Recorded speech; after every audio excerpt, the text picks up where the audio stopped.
Guys, nakapalit ta og sabon, guys. Mo nga sa brand. Kunya, same ra siya og grams, no? 60 grams and isa sa 60 grams.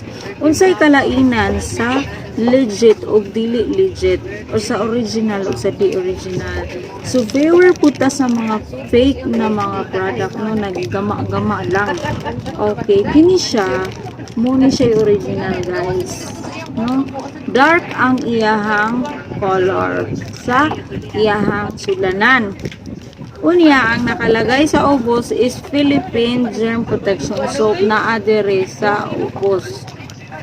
Nya, number 1. And then, sa fake, guys, dako kay kalainan. Tanawan ninyo, pusyaw ang iyahang color, light ang iyang color, and then, ang nakalagay sa ubos is plain na siya. Wala siya blue. And then, mailhan sa nimo sa baho niya.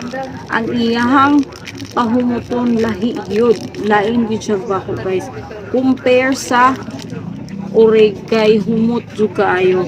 And then ang iyang sizes, guys, tanawan niyo ang size sa plastic pa lang is dako ang original, gamay ang fake.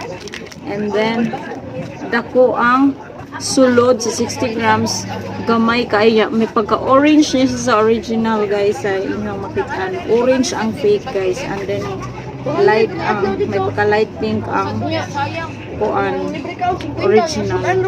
So dako kay kalainan, guys, no. So gi-aware lang ta mo na naa jay mag himo-himo o mga produkto.